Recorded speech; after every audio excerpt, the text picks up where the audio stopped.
Bienvenidos, muy buenos días. Son las 6 de la madrugada, 40 segundos. Un gusto saludarlos y acompañarlos en esta mañana en donde está volviendo la normalidad de los aeropuertos de Colombia después de un día, la verdad, de confusión, de mutuas recriminaciones entre gobierno, aerolíneas, distribuidores de combustibles y al final de una increíble e inexplicable escasez de combustibles para la operación aérea en Colombia desde Colombia.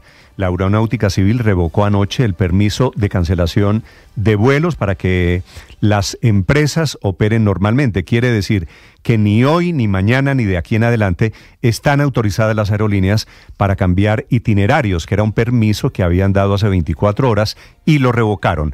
Al tiempo, Ecopetrol se comprometió con Terpel y con las distribuidoras a entregar todo el combustible. Se llama Jet A1, que es la modalidad de los aviones.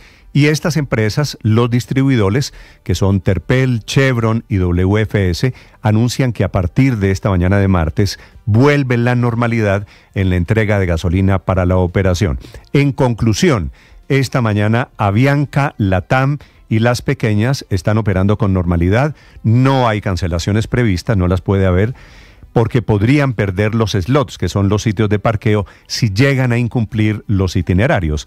Eso sí, la jornada de ayer lunes fue caótica, se cancelaron en total en Colombia, o mejor, desde Colombia, porque eran también vuelos internacionales, 106 vuelos en total. La Aerocivil le dice a los pasajeros que vayan a poner las quejas ante las superintendencias o de Industria y Comercio y de Transporte en caso de que las aerolíneas no les cumplan las condiciones de viaje. Ayer fueron estos más de 100 vuelos cancelados, entre ellos vuelos a Sao Paulo, Santiago de Chile, Cancún y Punta Cana, lo que dejó a cientos de pasajeros afectados que perdieron conexiones en los principales aeropuertos de Colombia. La verdad es que se normaliza en este momento la operación aérea del país, pero quedamos sin saber qué fue exactamente lo que provocó la emergencia y este insólito enfrentamiento del gobierno con las aerolíneas y con los distribuidores de combustible. El presidente Petro pidiendo públicamente que investiguen a Terpel, sugiriendo que había allí un saboteo, Terpel diciendo que la culpa es de Ecopetrol, que no entregó el combustible, y Ecopetrol diciendo que había alertado desde junio y que la responsabilidad, y allí parece estar la bolita, la responsabilidad en el abastecimiento de combustible es de los distribuidores, hablando de un mercado estratégico. El presidente Petro, en un larguísimo mensaje en sus redes sociales, dice que Reficar quedó mal diseñada y que el cortocircuito de la semana pasada no tuvo nada que ver con esta crisis. Un cortocircuito que, entre otras cosas, dice, repararlo costará un fusible que quedó mal diseñado, es la tesis del presidente Petro, 35 millones de dólares. Por ese fusible, el apagón de hace 10 días deja pérdidas de 80 millones de dólares en Reficar. Tiene razón el presidente cuando se pregunta por qué una refinería que empezó a operar hace relativamente poco, hace menos de 10 años, en el 2015, que costó 7 u 8 mil millones de dólares, tiene un problema de diseño, esta es la opinión del gobierno, y que ya van 3 apagones, aunque la crisis de combustible, no tiene que ver con ese de Reficar. Y anuncia el gobierno una inspección a los grandes distribuidores de combustibles para verificar el tema de inventarios. Se mete la Superintendencia de Industria y Comercio, la de la doctora Rusinque, a investigar fluctuaciones e irregularidades en el mercado. Bienvenidos, muy buenos días, es un gusto saludarlos. Hablando de investigaciones, el gobierno le pide a la Fiscalía que investigue nuevas denuncias de corrupción alrededor de los contratos del famoso OCAD Paz. Denuncia al director de planeación, que es Alexander López, que se perdieron 12 billones de pesos del sistema de regalías desde el 2017.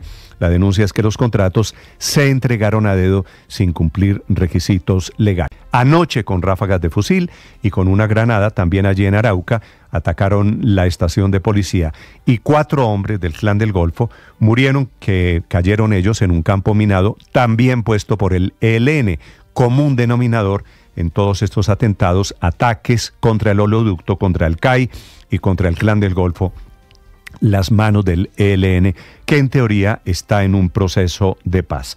Y les hablaré de un nuevo retraso que hay en la obra del Metro de Bogotá. La alcaldía está confirmando que el 8 de octubre era la fecha límite. No van a entregar el deprimido de la calle 72.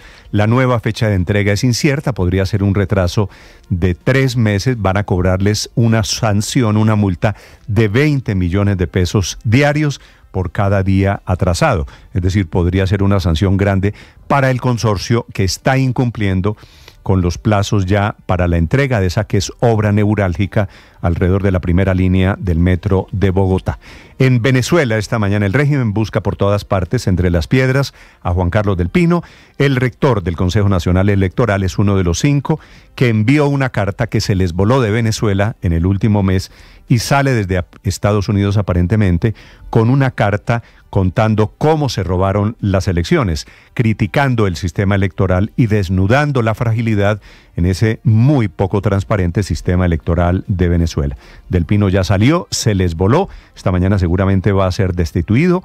Hoy el fiscal Tarek William Saab volvió a citar a Edmundo González a declarar por haber publicado las actas que acreditan la victoria supuestamente de Maduro, el gran ladrón de las elecciones en Venezuela. Les contaré en segundos la insólita muerte de Jenny Ariza, la mamá de los Patojos de Santander, la familia campesina de influencers que se hicieron virales, muy conocidos en redes sociales. Ella, de 45 años, fue encontrada muerta en su casa en el sur de Santander. Los generadores de contenido dicen no la mataron. Ella había sido una de las más célebres desde la época de pandemia de estos muchachos campesinos que también saben utilizar las redes sociales. Y una noticia de última hora desde la costa: un tribunal de Barranquilla ordenó al gobierno cambiar el régimen tarifario de las tarifas de energía, fallando una acción popular que presentaron personeros. Lo que no hace la CREG lo están haciendo los jueces. Lo ordena a la CREG, que tendrá que tomar decisiones vía judicial. Bienvenidos, son las 6 de la mañana, 7 minutos. Operan normalmente. Hoy, esta mañana, todos los aeropuertos, en caso de que usted tenga vuelos pendientes, hoy debe ser un día de normalidad. Bienvenidos, enseguida el resumen que preparamos en Voces y Sonidos en Mañanas Blue. Las dos principales aerolíneas del país, Avianca y LATAM, están informando a la autoridad aeronáutica de nuestro país, a la aeronáutica civil, que se empieza la normalización de las operaciones. Con este anuncio se dio por superada la crisis en el suministro de combustible para aviones, que llevó a que la aerolínea Avianca cancelara más de 20 vuelos y suspendiera la venta de tiquetes a varios destinos, y LATAM anunciara lo mismo para este martes. Después de una jornada caótica ayer en la que los pasajeros sufrieron por cuenta de demoras y cancelaciones en sus vuelos, hoy va a volver la normalidad a los aeropuertos del país. Pues que está cancelado, venimos de Buenos Aires, mañana hay que trabajar, tenemos conexión en Ciudad de México y de ahí a Guadalajara, y pues nos hacen responsables. No, yo voy para Ciudad de México de trabajo y no tengo ni idea de nada. O sea, acabo de llegar y solo me llegó un mensaje diciendo que mi nuevo vuelo era el jueves y pues mi regreso es el viernes, no tiene ningún sentido. La Aeronáutica Civil advirtió a las aerolíneas que no aceptará cancelación de vuelos atribuidas a la crisis por el desabastecimiento de combustible, y también dejó sin efecto la circular emitida el fin de semana que le permitía a las aerolíneas precisamente cambiar o cancelar vuelos a propósito de la emergencia. Las aerolíneas nos han confirmado que su operación será la programada. Y este fue el compromiso del presidente de Ecopetrol, Ricardo Roa. Desde Ecopetrol, ratificando nuestro compromiso de garantizar la disponibilidad del Jetta 1 para la aeronavegación en todo el país, entregada en cumplimiento de nuestra obligación contractual a los distribuidores mayoristas. Por su parte, el ministro de Minas, Andrés Camacho, confirmó el compromiso del gobierno nacional para garantizar 163.000 barriles de combustible por lo menos para los próximos 5 días. Mantendremos el monitoreo del PMU de combustibles de aviación, las sesiones de trabajo que hemos adelantado durante todos estos días, la supervisión, y ratificamos con la comunicación recibida del principal comercializador de combustible de aviación que la situación es de normalidad en el país. El presidente Gustavo Petro pidió investigar a Terpel por la escasez de combustible de aviones y al mismo tiempo descartó que la falla eléctrica presentada en la refinería de Cartagena haya sido causante de la crisis. El Tribunal de lo Contencioso Administrativo del Atlántico ordenó al Ministerio de Minas y Energía y a la CREC modificar el régimen tarifario del servicio de energía para lograr su reducción. Al respecto, el personero de Santa Marta, Eduardo Orozco. Ordena al Ministerio de Minas y a la CREC que dentro de los 10 días siguientes a la culminación de estas dos convocatorias se emita un acto administrativo que modifique las resoluciones y cualquier otro acto administrativo que tenga por objeto reducir las tarifas del servicio de energía.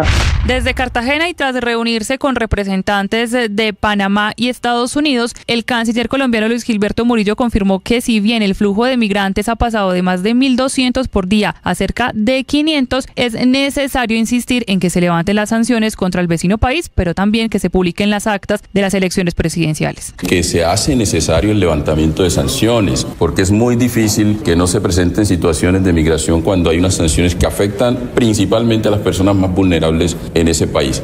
Desde el exilio rompió el silencio el rector del Consejo Nacional Electoral de Venezuela, Juan Carlos del Pino, denunció irregularidades y falta de transparencia en los resultados electorales. En un comunicado detalló su denuncia de falta de transparencia en los resultados electorales. Apenas a las 9 p.m. fui informado del presunto hackeo. Este evento impidió supuestamente la emisión del primer boletín en el momento adecuado. Y entre tanto siguen las tensiones entre los países de la región. De manera diplomática, el presidente de Venezuela, Nicolás Maduro, le dijo al presidente Gustavo Petro que no había razón para meterse en los asuntos de su país. Ni ahora con el presidente Petro, nunca jamás yo agarré un micrófono como este a hablar de la guerra de Colombia, de la situación interna de Colombia, de los problemas de Colombia. No practicamos la diplomacia de micrófono, o sea, no practicamos el intervencionismo político en los otros estados, en los otros países.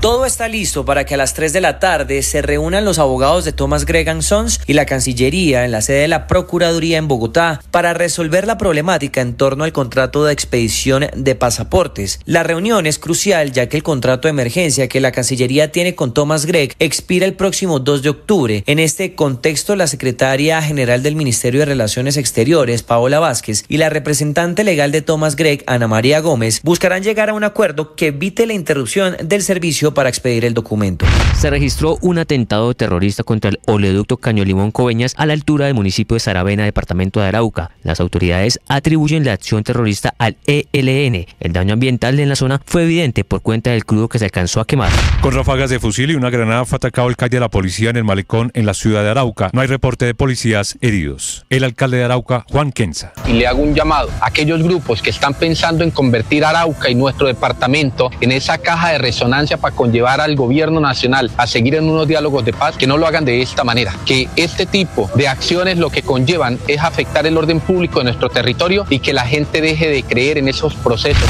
La mayor Neila Robles, una curtida médica de combate, enfrentó uno de los momentos más difíciles de su carrera: salvar a una niña a la que una mina antipersonal le destrozó una pierna. En medio de la angustia, su precisión y su arrojo fueron fundamentales para mantener a la menor con vida. ¿Cómo explicarle a un niño qué es el dolor que no tiene su pierna, cómo afrontar esa situación? A esta hora en Belén de los Alaquíes, las autoridades adelantan una investigación para esclarecer el reciente hecho de inseguridad que dejó sin vida a 2 personas de sexo masculino. Las víctimas fueron atadas y llevadas a un área despoblada por hombres armados. Asimismo, se encontró sobre uno de los cuerpos un mensaje que presuntamente fue dejado por disidencias de la Segunda Marquetalia. Se reunieron los gremios y el gobierno nacional para buscar alternativas en la lucha contra la extorsión y el bloqueo de vías. Y hoy continuarán las reuniones. Los banqueros se van a encontrar hoy con el presidente Gustavo Petro para buscar un acuerdo tras la polémica propuesta de las inversiones forzosas. Los bancos ya pusieron sobre la mesa la opción de destinar 50 billones de pesos para que el gobierno los envíe a los sectores que quiere reactivar. Se espera que hoy se conozca un acuerdo definitivo. Invías asegura que el viaducto del kilómetro 58 en la vía al llano sí cumple con las normas de seguridad y el diseño para esta carretera 4G. La concesión de la vía insiste que no lo recibirá. Nosotros no lo vamos a recibir porque no podemos recibir algo que no está cumpliendo normas del mismo Invías, ¿no? Estas declaraciones del gerente de Coviandina generó la respuesta del Invías, que aseguró que la megaestructura cumple con todos los parámetros técnicos. Es que la velocidad de diseño y de operación de esta estructura es de 40 kilómetros por hora. Sobre esa condición, los manuales del Invías establecen una pendiente máxima del 10%, que es la que tenemos aquí. Hay conmoción en el municipio de Jesús María, en Santander, por la muerte de Jenny Ariza Quiroga, Quiroga, la mamá de los patojos del humor, una de las familias más famosas en redes sociales en el país porque contaban cómo era la vida en el campo. Tiene más de 1 millón de seguidores en diferentes redes sociales. Jenny Ariza, al parecer, se suicidó, según las autoridades. Pese a todos los ajustes que se adelantaron en los planes de trabajo del deprimido de la calle 72, que hace parte del complemento de la primera línea del metro de Bogotá, esta obra no se va a entregar el 8 de octubre como se había anunciado. Así lo confirmó el alcalde Carlos Fernando Galán. Lo que estamos trabajando ya y estamos a la espera obviamente de lo que nos manifieste el contratista en la empresa Metro, y es las dos opciones que tiene el contratista. Una bien es pues no manifestar nada y se inicia un proceso eventualmente de sanción. La otra es la posibilidad de comprar más días en obra. Naciones Unidas informa que ha tenido que paralizar toda ayuda humanitaria en la Franja de Gaza por la orden israelí de evacuar un área antes declarada segura. Por esa misma razón sigue la desesperada evacuación del hospital Al-Aqsa, con imágenes de enfermos en camillas arrastrados entre calles llenas de escombros. Esta mañana suman 20 muertos en ataques israelíes en el centro de Gaza, 41 en las últimas 24 horas. James Rodríguez jugará en el Rayo Vallecano. El equipo español confirmó al volante colombiano como su refuerzo estrella para la temporada 2024-2025. El volante entregó sus primeras declaraciones. Una alegría grande volver a la liga, también es increíble, un club como el Rayo, que es histórico también y bueno, con muchas ganas de hacer las cosas bien. Además, la justicia de Estados Unidos desestimó los cargos contra Ramón Yesurún, el presidente de la Federación Colombiana de Fútbol. Una corte del país norteamericano le retiró los cargos que el dirigente enfrentaba tras los altercados donde él y su hijo se vieron envueltos en la final de la Copa América. Estás escuchando Blue Radio.